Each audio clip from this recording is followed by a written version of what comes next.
Bienvenue sur cette présentation des règles métiers pour Dataverse au sein de la Power Platform. Ces règles métiers, pour les comprendre, nous observerons les éléments qui la composent, la portée d'une règle métier et les conséquences de cette règle métier et de sa portée sur des Model Driven Apps et sur des Canvas Apps. Commençons par les éléments d'une règle métier en rappelant cependant qu'une règle métier est un moyen de validation des saisies qui sont faites dans nos différents formulaires et qu'elle vient compléter les caractéristiques propres des colonnes dans une table. Pour mettre au point une règle métier, nous bâtirons une sorte d'algorithme en utilisant d'une part des conditions qui vont déterminer s'il faut ou non appliquer des composantes, des actions de la règle métier et justement des actions. Ces actions vont pouvoir agir sur le comportement du formulaire en verrouillant des champs ou en les déverrouillant, en masquant des champs ou en les affichant, en définissant également si un champ est obligatoire à la saisie ou non. On pourra aussi travailler un petit peu plus sur la donnée en imposant une valeur par défaut, en imposant une valeur de champ. On pourra aussi retourner un message d'erreur. Observons maintenant un scénario de règle métier. Nous voici face à un environnement Power Platform. On va s'intéresser ici à Dataverse, aux tables, et à une table pré-créée qui est produit.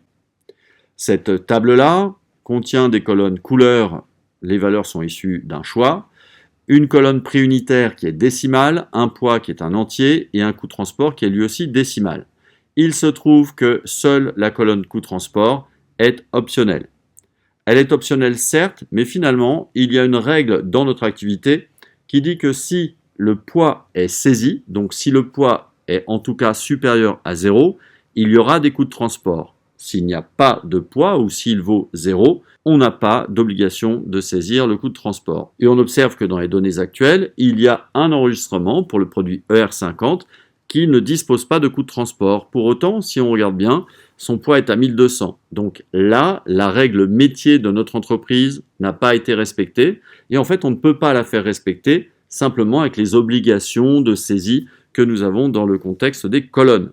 Donc, si les colonnes, avec leur validation intrinsèque, ne permettent pas de créer un scénario, on va dire, intercolonne, il va falloir passer à une règle métier. Si nous allons observer les business rules, nous découvrons une liste. Il y a d'ores et déjà 2 règles métiers qui sont en place. On observe également que leur statut est à off. On va donc maintenant les éditer pour voir un petit peu ce que c'est que concevoir une règle métier. On va commencer par la première, l'encadrement de la saisie de coûts de transport. Nous voici sur le designer de cette règle métier. Alors, on a donc utilisé ici une condition et des actions. On observe que la condition a 2 sorties possibles. Sortie si la condition est vraie, sortie si c'est faux. Voilà. On va s'intéresser à la définition même de la condition. Et la condition vient dire, ben voilà, si le champ poids est supérieur à 0, donc s'il y a bien un poids, eh bien que ferons-nous si c'est vrai? Si c'est vrai, on définit ici le champ coût transport comme étant obligatoire et on définit la visibilité du même champ coût transport à oui. Dans le cas où la condition le poids est-il supérieur à 0 serait fausse, eh bien nous avons ici les mêmes actions, mais inversées, c'est-à-dire qu'il est dit que le champ n'est pas obligatoire et donc qu'il sera masqué. Donc l'effet recherché ici, c'est tout simplement que lorsqu'il y aura une saisie de valeur supérieure à 0 au niveau du poids, il devrait y avoir ensuite un affichage du champ coût transport et inversement, s'il se trouve que la valeur est à 0, eh bien le champ coût transport disparaîtra. À l'heure actuelle, si cette règle métier est déjà au point, elle n'est pas pour autant active, on prend le soin de l'enregistrer, puis de l'activer. L'activation nécessite une confirmation. Voilà, la règle est maintenant active. Avant de s'occuper d'observer les conséquences de cette règle, quelques mots sur la portée d'une règle métier. Eh bien, une règle métier peut avoir une portée qui est définie sur la valeur entity, on dit aussi quelquefois table. Lorsque la portée est entity, on est tout simplement en train de dire qu'il faut qu'il y ait une vérification qui soit faite de cette règle métier, autant côté client, si on est dans une model driven app, que du côté serveur. Et donc du coup, l'idée c'est que si la portée c'est entity, ça devrait concerner à la fois les éditions de la donnée quand on est dans une model driven app et les éditions de données quand on est dans une canvas app. Mais on peut aussi basculer cette portée vers all forms, où là, on est tout simplement en train de dire qu'on ne veut qu'une validation de cette règle métier côté client dans la model driven app, pas côté serveur. Du coup, c'est totalement ignoré lorsqu'il y a des éditions de données dans une canvas app. Mais là, c'est pour tous les formulaires. Et on pourrait, pourquoi pas, définir qu'une règle métier ne devra s'appliquer que quand l'édition a lieu dans un certain formulaire Dataverse et donc un certain formulaire au sein d'une model driven app. Là encore, les canvas app sont ignorés. En l'occurrence, ici, on observe que dans cette première règle que nous travaillons, eh bien, l'étendue a été définie à tous les formulaires plutôt que entity, ce qui veut donc dire que ça ne devrait pas intéresser les applications Canvas. Elle a été activée. On va maintenant s'intéresser aux apps et il y a deux applications disponibles ici pour nous. Il va y avoir une application Canvas et une application Model Driven App. Commençons par l'application démo Model Driven App. Nous voici sur cette application de démonstration. Demandons la création d'un nouveau produit avec une référence RT67, une couleur qui restera à la valeur argent qui est la valeur par défaut, un prix unitaire qui sera par exemple de 50 et un poids qui, on le voit, ne va pas être défini. Eh bien, là, lorsque je ne définis pas le poids, évidemment, j'ai une alerte, mais cette alerte n'est pas le fruit de la règle de validation, donc de la règle métier, c'est tout simplement qu'il y a une contrainte de saisie obligatoire sur le poids. Alors, saisissons un poids, mais comme il n'y a pas de poids, saisissons 0. Lorsqu'on quitte le champ, eh bien, tout semble se passer correctement, et en effet, on peut enregistrer, il n'y aura pas de souci ici. L'enregistrement a été validé. Faisons une modification maintenant. Le poids est finalement de 100 grammes. Demandons l'enregistrement. Et là, on le voit, la règle métier agit. La règle métier agit tout simplement parce que le coût de transport est apparu. Il est apparu puisque le poids était supérieur à 0 et il a été rendu obligatoire, d'où le message que nous avons ici. La règle métier fonctionne parfaitement bien dans le cadre de ce formulaire sous une model driven app. On va donc maintenant renseigner notre coût de transport, par exemple 10, demander à enregistrer et fermer, et l'enregistrement a bien été pris en compte. On observera néanmoins que comme la règle métier a été créée postérieurement à la création de certains enregistrements, notamment le produit ER50 qui lui n'a pas de coût de transport, eh bien c'est pas parce qu'on a activé cette règle métier qu'on a des alertes, qu'on a des remontées quelconques. Les données qui avaient déjà été saisies antérieurement alors que la règle métier n'était pas active, eh bien restent valides. Bien évidemment, si on se rend sur le produit ER50 et qu'on demande une petite modification quelconque, le poids n'est pas tout à fait de 1200 mais il est de 1000 et on demande à enregistrer et fermer, on se retrouve cette fois-ci dans l'obligation de devoir saisir. Voilà, donc à la modification d'un enregistrement qui n'avait pas été concerné par une règle, la règle nous rattrape. Et ici, on aura 20 de coûts de transport, on demande à enregistrer et fermer, et tout s'est bien passé. Donc nous avons ici une règle métier qui semble bien active, puisqu'elle nous a contraint à saisir un coût de transport à partir du moment où il y avait bien, un poids qui était supérieur à 0. Voilà. On peut se poser une question, cependant, qu'est-ce que ça donne dans le cadre d'une application de Canva? Alors, nous avons ici une application de Canva qui s'appelle Suivi produit qui est disponible. Cette application de Canva va présenter deux écrans, un écran avec une galerie pour lister les produits, puis un écran d'édition avec un formulaire pour modifier le produit. En l'occurrence, ici, on va démarrer les tests. Nous voici face à nos produits. Nous avons ici le produit AZ345. Nous nous rendons sur son édition et au niveau du coût de transport, on va tout simplement annoncer 20 de coût de transport et nous allons demander la validation. Nous voilà revenus, c'est ce qui était prévu dans cette application. Observons un petit peu maintenant ce que donne le produit AZ345. Il annonce 20. On peut aller jeter un petit coup d'œil du côté de la synthèse des produits dans la Model Driven App. On va demander une actualisation. Et pour ce qui est du premier produit AZ345, il a bien pris sa modification. Si je reviens sur l'application de Canva et que finalement, je décide ici qu'il n'y aura pas de coût de transport et je demande une validation.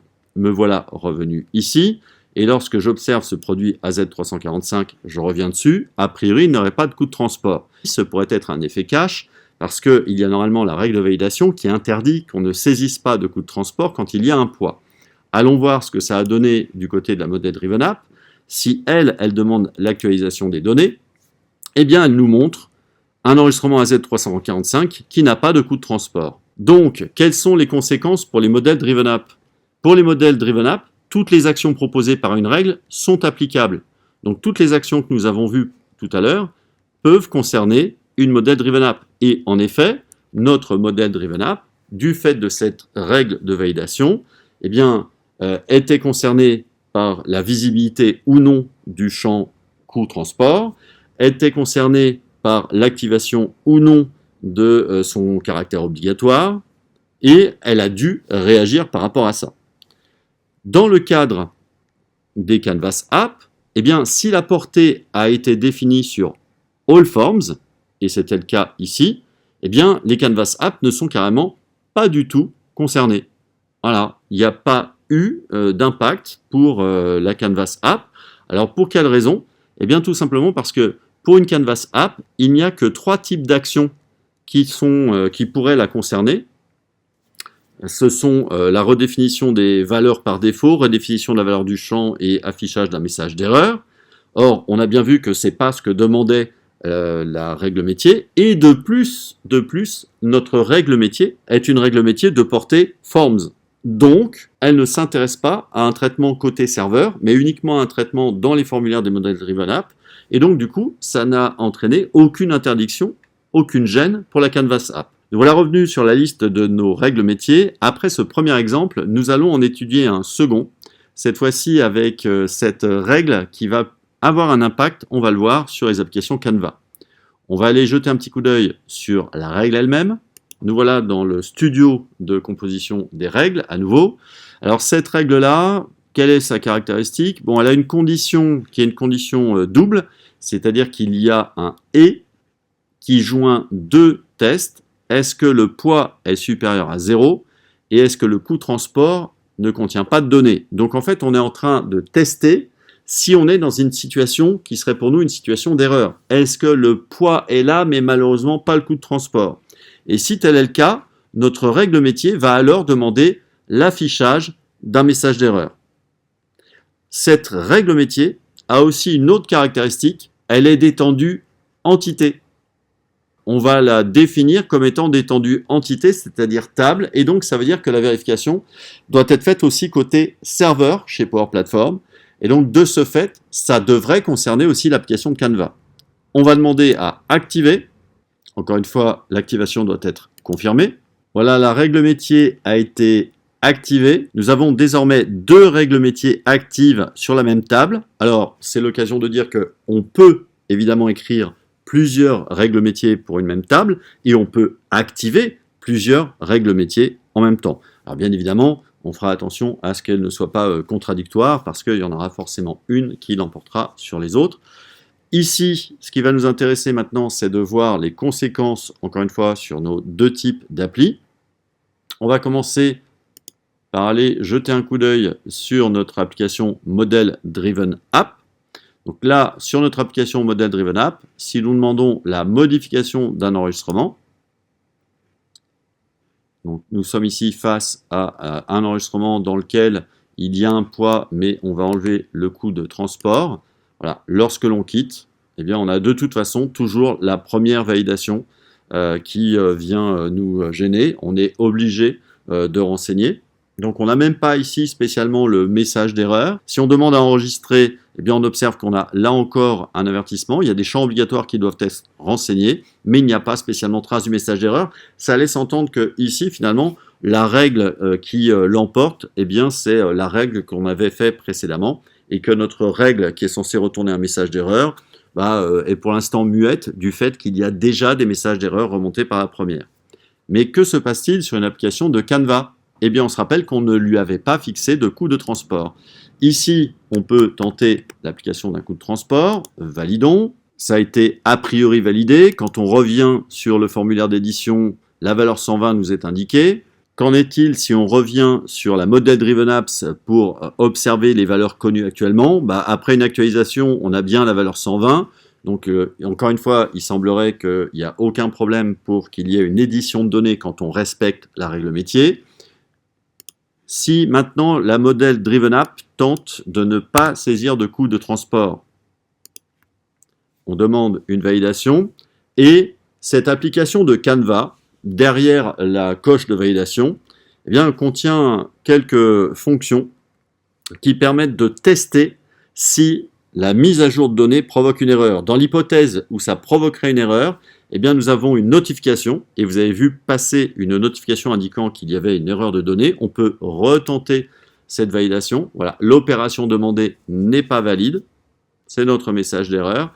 Et ici, on nous empêche finalement de faire une action back. Voilà. Donc, en l'occurrence, si on annule la modification et si on revient sur la Z345, voilà, la valeur 120 est rétablie. Il n'a pas été possible de faire de modification ici en enlevant le coût de transport parce qu'on a notre deuxième règle métier qui est venue dire attention, s'il se trouve qu'il y a un poids mais qu'il n'y a pas de coût de transport, je retourne une erreur. Et cette erreur, elle peut être captée par la Canvas App car, comme on l'a dit, dans la série des actions que l'on peut demander à une règle métier, seules des actions comme le message d'erreur sont captées par les canvas. Donc en l'occurrence, ici, avec une règle métier qui utilise une action qu'une canvas peut capter, sachant qu'en plus cette règle métier a une portée qui est de type entity, on a pu affecter le comportement d'une canvas app avec notre règle métier. Pour terminer, quelles sont les choses à retenir? Une règle métier permet d'assurer des validations de données, donc va nous permettre d'aller plus loin que les contraintes qu'on peut mettre colonne par colonne, parce que justement, ça va permettre d'articuler des contraintes qui mettent en jeu, pourquoi pas, plusieurs colonnes. Peut ne pas concerner toutes les applications, tous les formulaires. Oui, on l'a vu avec la portée. Il se trouve que si la portée n'est pas entity, déjà, les applications de type Canvas ne seront pas concernées. Si la portée n'est pas all forms, mais cible un formulaire en particulier, donc les autres formulaires ignoreront cette règle métier. Ne sait traiter que les champs d'une seule entité. Ça, c'est un aspect qui n'est pas négligeable. Il n'est pas possible de faire référence à des champs qui sont dans d'autres entités à l'intérieur de notre règle métier. De ce fait, on comprendra aussi que si on devait établir une règle métier qui a besoin de consulter des données qui sont dans d'autres tables, on ne pourra pas le faire avec ce qu'on appelle les business rules, et il faudra faire appel à un développeur qui éventuellement mettra en place du code côté client, du code JavaScript, et qui via ce code JavaScript et via un modèle objet JavaScript qui lui sera fourni, sera en mesure d'aller interroger Dataverse et interroger plusieurs tables pour éventuellement mettre en place une règle plus complexe.